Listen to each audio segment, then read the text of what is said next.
Assalamu'alaikum warahmatullahi wabarakatuh. Hello everyone, we are from Group 3 and my name is Indah Epriyani as moderator. Let's start discuss today about reading image and happy listening.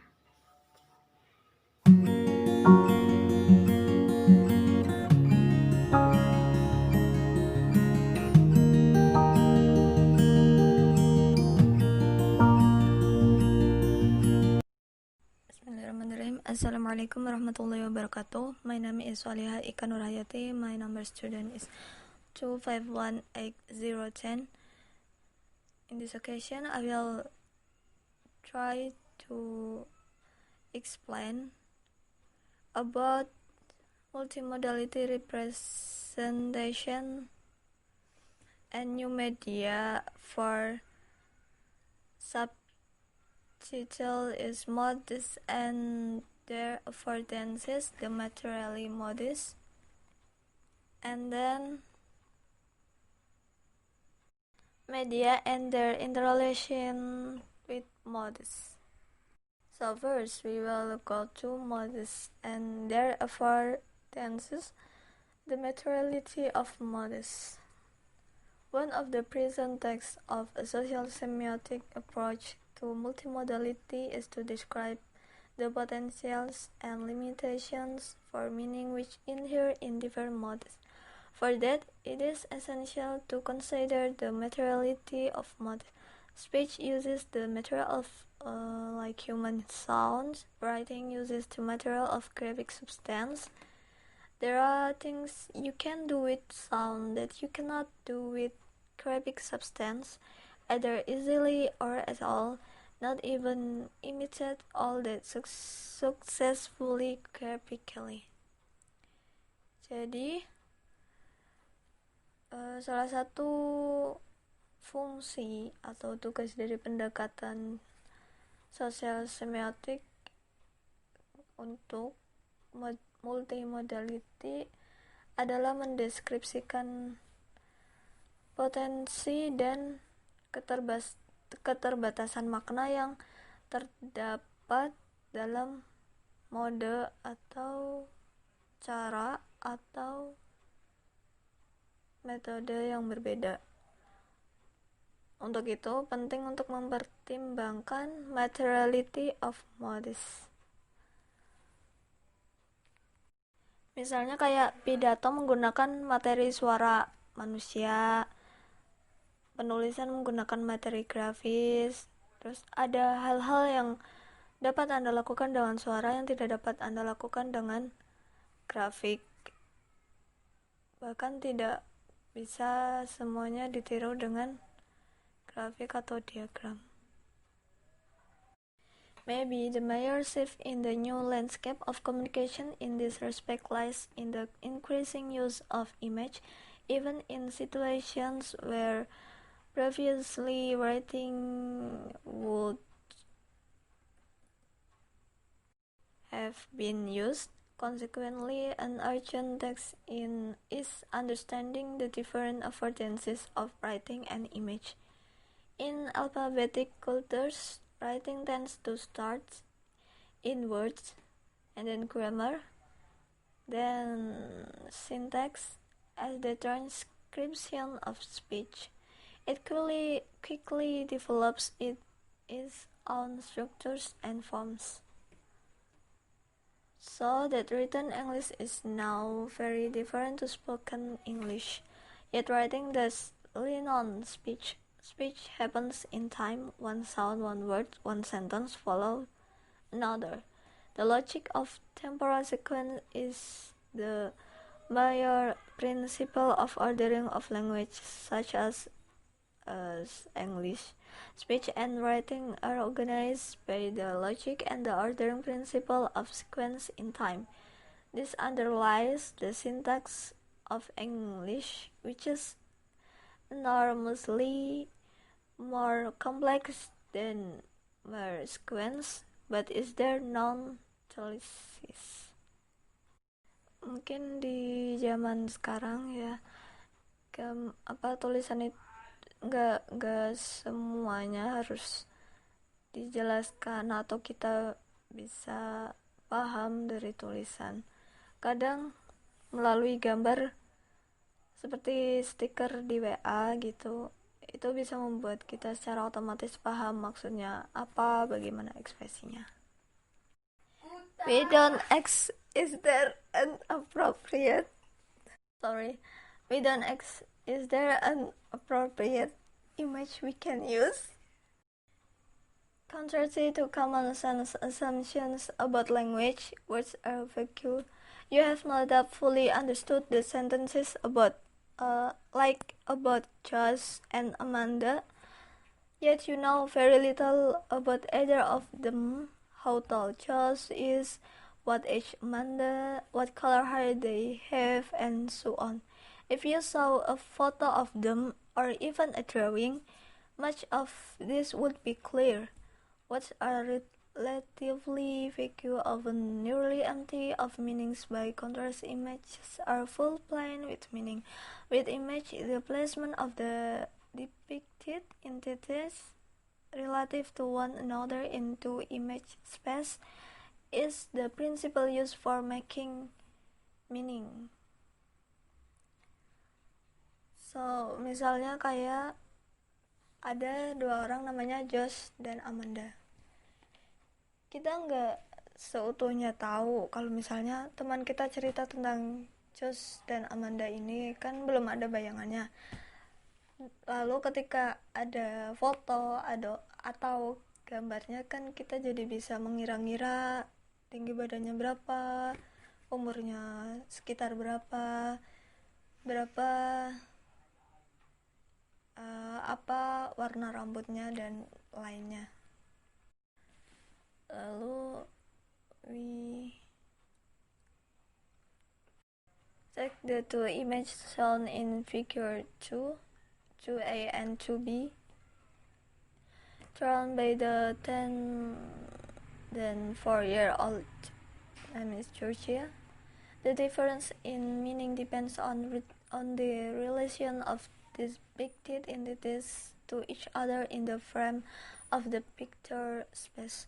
The resultant difference in Georgia's sense of herself and her family is an effect of the spatial relations.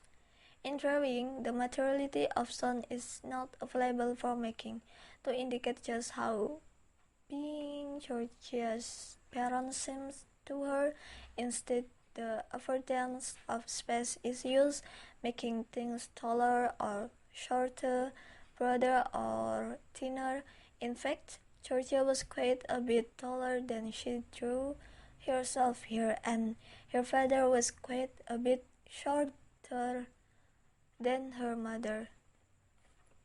Says here, show the metaphoric use of vertical extension. Georgia sees her parents as effectively or physically much taller than they actually were, and she makes her father seem as tall as her mother by lifting him off the ground somewhat. That leaves aside the meanings of color. Jadi kita nggak hiraukan colornya karena memang nggak ada colornya. Jadi di sini itu Georgia menggambar ya, ada dua gambar. Nah, maknanya itu juga berbeda. Perbedaannya ada dalam kayak hubungan kayak tinggi badan dari keluarga dia. Jadi di sini kan Georgia menggambar dirinya sendiri itu lebih pendek dari orang tuanya. Kemudian ibunya memang tinggi, terus ayahnya kan agak melayang. So like Georgia, jadi sebenarnya Georgia itu sedikit lebih tinggi daripada yang dia gambar, dan ayahnya itu sedikit lebih pendek dari ibunya.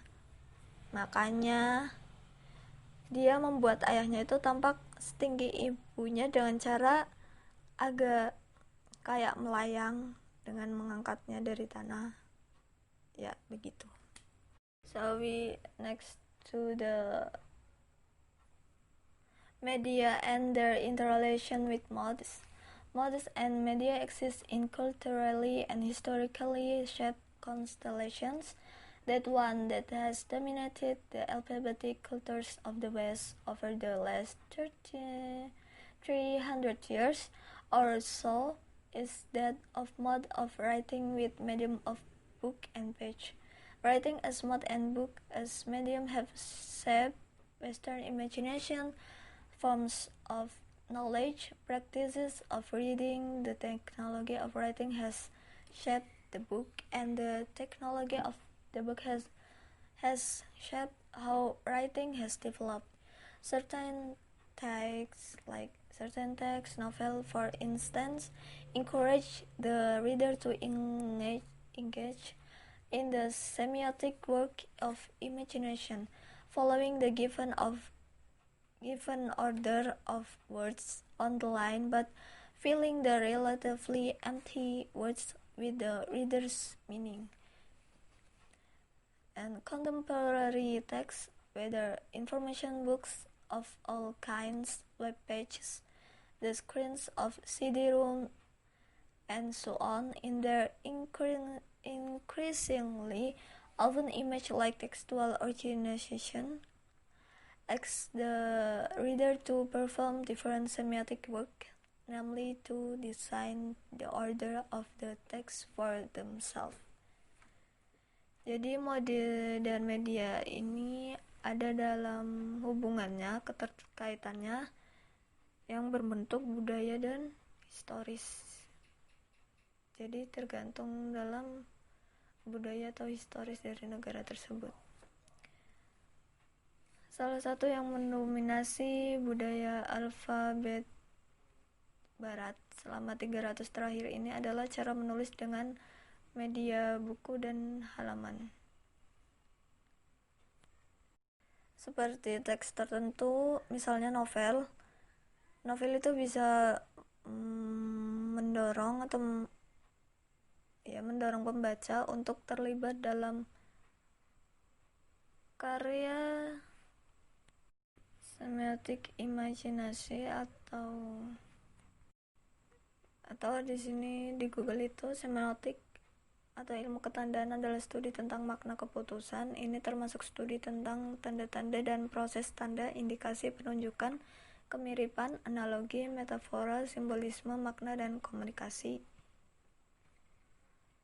Mungkin yang berkaitan dengan imajinasi, terus bentuk pengetahuan, praktik membacanya, terus terciptalah teknologi menulis dengan buku, dan buku telah membentuk bagaimana teknologi tulisan sekarang berkembang, seperti diketik, di Word, dan lainnya. Terus ada juga teks kontemporer. Apakah buku informasi dari semua jenis, halaman web, layar CD, dan sebagainya, dalam organisasi tekstual mereka yang lebih mirip ke gambar. Jadi meminta pembaca untuk melakukan pekerjaan semiotik yang berbeda, yaitu merancang urutan teks untuk diri mereka sendiri. That's all from me. Thank you for listening my recording, and sorry because many of mistakes and not clear, I think. Thank you. Assalamualaikum warahmatullahi wabarakatuh. Media and their interrelation with modes. Modes and media is said in culturally and historically shapes constellation. Mode of writing with medium of book and page. Writing as mode and book as medium has shaped Western imagination. Forms knowledge, practice of reading, and the technology of writing has shaped the book, and the technology of the book has shaped how writing has developed. Making text and reading text. The process of making text and reading text are both process of design, and both are in an important sense inversion of the social and semiotic arrangement of the era of the dominance of the constellation of writing and book. It has now been overtaken by the new constellation of image and screen. The dominant media are now those of the screen, whether of the Game Boy, mobile telephone, PC, or still television and video. The screen is the side of image, and the logic of image is shaping the order and the arrangement of the screen. Writing can appear on screen, but when it does, it is subordinated to the logic of the image, just as image could appear on the page, thus subordinated to the logic of writing. The logic of image will more and more shape the appearance and the use of writing, the process which is already apparent in many instances of public communication. Assalamualaikum warahmatullahi wabarakatuh. I'm going to explain with you about design of choice konteks. Desain sebagai konteks pilihan.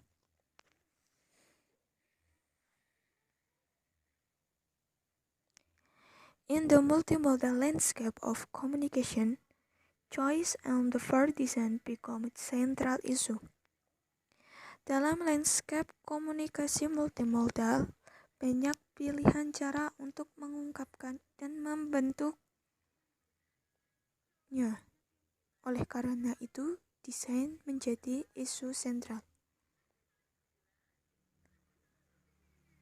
Dari pernyataan tersebut, kemungkinan akan banyak pertanyaan seperti mode mana yang terbaik, paling tepat untuk konten atau makna yang ingin saya komunikasikan. Pertanyaan lain seperti mode mana yang paling menarik bagi penonton dan siapa yang ingin saya tuju. Pertanyaan selanjutnya, mode mana yang paling sesuai dengan minat saya pada saat ini dalam membentuk pesan untuk berkomunikasi, dan masih banyak lagi pertanyaan. Dari pertanyaan-pertanyaan tersebut, itu mengacu pada figure 3 with figure 4 and figure 3 with figure 5. The fact in figure 3 is the realization of choice of stylistic choice in relation to writing choice of font, the framing ends of the text stroke and in the text, by layout and spacing, as well as the frame around the decently printed page.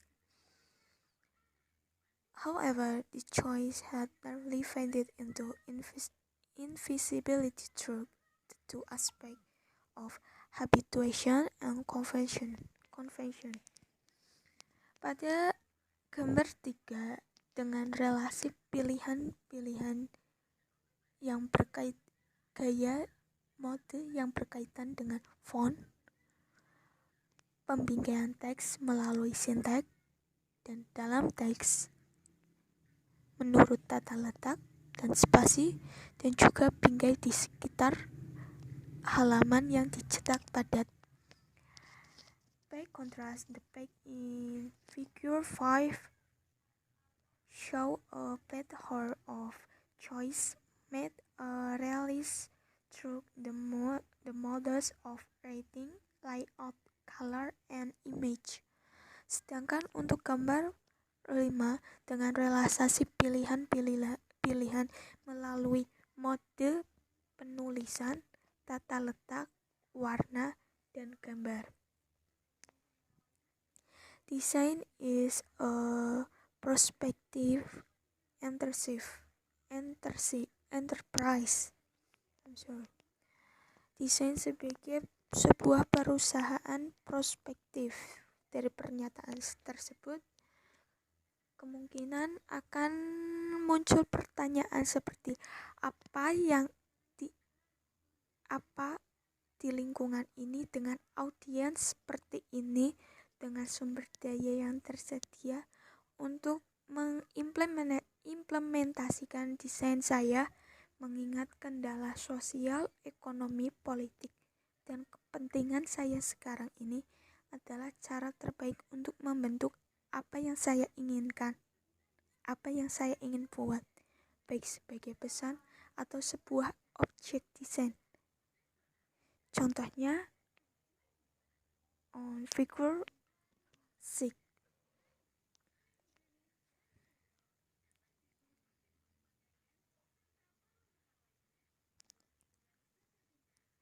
In the result of the request of the teacher of a class of 6 years old. Contohnya itu ada pada gambar 6. Hasil sebuah request dari seorang guru kelas 6 yang menyuruh muridnya untuk membuat a drawing and write a story of our trip on the British Museum,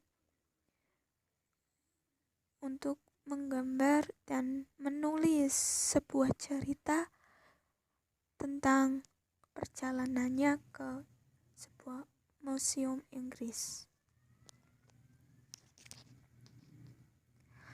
We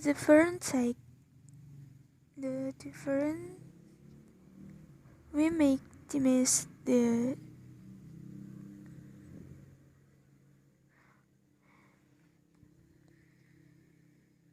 writing and drawing strolling on the image and stories show this contrast. Silent object until this in spelling relation in the visually represented word contrast with silent events and or action in temporal relation.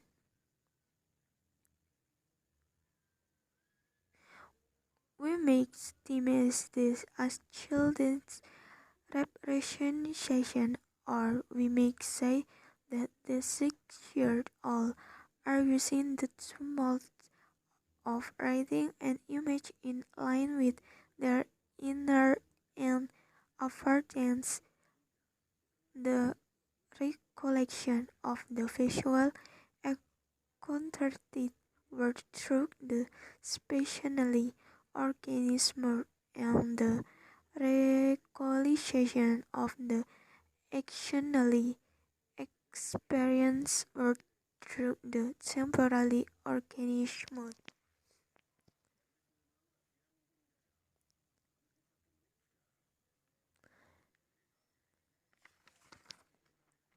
Dari hasil gambar ke-6, kita mungkin menganggap ini sebagai representasi kekanak-kanakan, yang mana menggunakan dua mode tulisan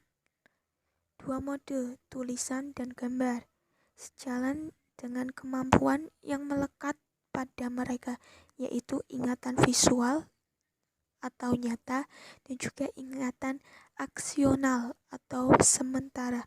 Dari hal ini kita tahu bahwa anak telah memanfaatkan kemampuan dari setiap mode.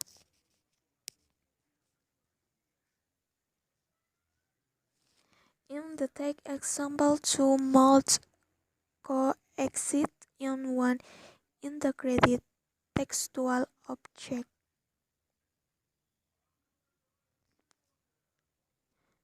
Kemudian contoh selanjutnya yaitu dua mode hidup berdampingan dalam satu objek tekstual yang terintegrasi.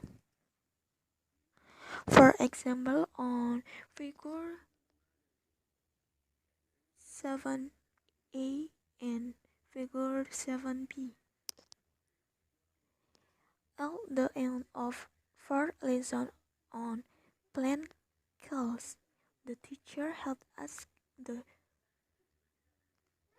14-year-old student working in groups of 4 to prepare a slide of the epidermis of an onion to look at in through a microscope, and then write what you did and draw what you saw. Di contoh selanjutnya itu ada sebuah pembelajaran tentang sel tumbuhan, di mana guru meminta siswanya yang mana dalam usia 14 tahun bekerja dalam 4 kelompok untuk menyiapkan slide dari kulit bawang untuk melihatnya melalui mikroskop yang kemudian menghasilkan tulisan apa yang mereka lakukan dan gambar apa yang mereka lihat. The teacher had given 2 additional instructions, but apart from the different response to this instruction, there is the starting difference in what each saw and what each wrote. Jadi sebelum melakukan sebuah praktek melalui materi sel tumbuhan tersebut, guru memberikan sebuah instruksi. Itu ada 2, yaitu letakkan tulisan Anda di bagian atas halaman dan gambar di bagian bawah. Gunakan hanya pensil hitam dalam gambar Anda. But mereka melakukan kesalahan atau lepas dari instruksi tersebut, yang mana terdapat perbedaan yang mengejutkan pada apa yang dilihat dalam tulisan masing-masing. Di dalam praktek tersebut terdapat ada sebuah prosedur dan juga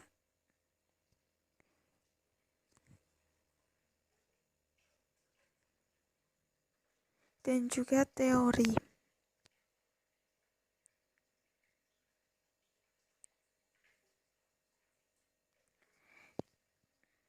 Yang sebenarnya yang dalam pengamatan tersebut, yang pertama adalah kebenaran teori, yang kedua adalah kebenaran empiris tercatat dengan andal. The result in figure 7a, the student learned the truth of the facts of the empirical world in the drawing, and the truth of theory through the realizability of scientific practice in the written text. And in figure 7b, the student learned the truth of scientific theory in the drawing and the truth of actual practice in the writing. In each case, even like representation, use the mode of writing and the representation of object and the details is located in drawing. Dari kesalahan praktek tersebut,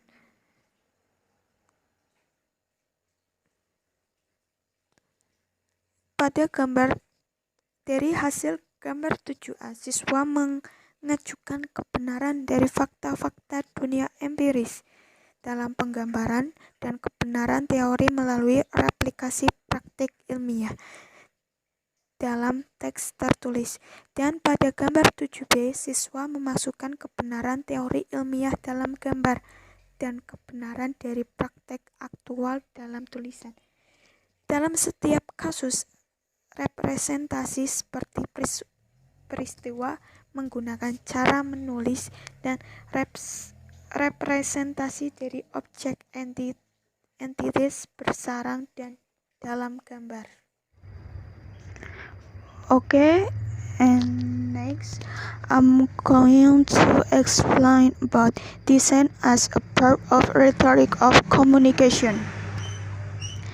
The contemporary social world is marked by increase in fragmentation and individualization, in stark contrast to the world of the 19th and early 20th century.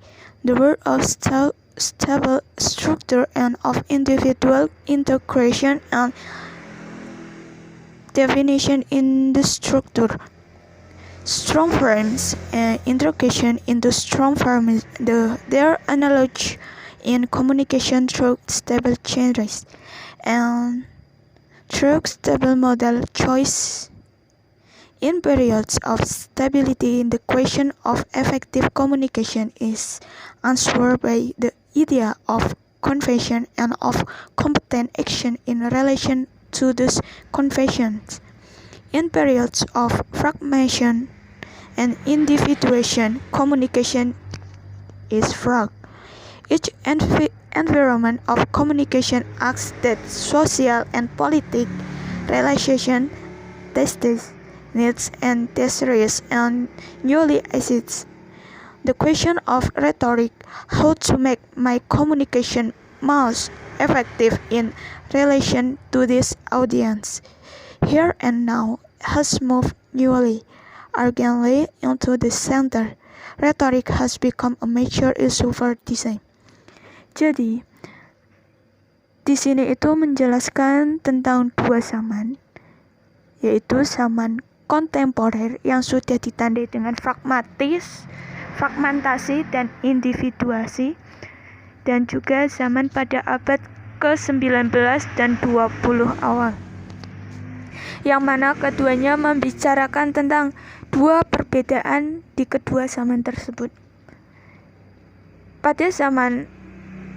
Pada periode zaman abad ke-19 dan 20, di mana lebih fokus integrasi dan individu itu sendiri. Di periode ini, semisal ada pertanyaan tentang komunikasi efektif, itu hanya dijawab dengan gagasan, konvensi, dan tindakan yang kompeten. Jadi kurang adanya interaksi, hanya berupa gagasan saja.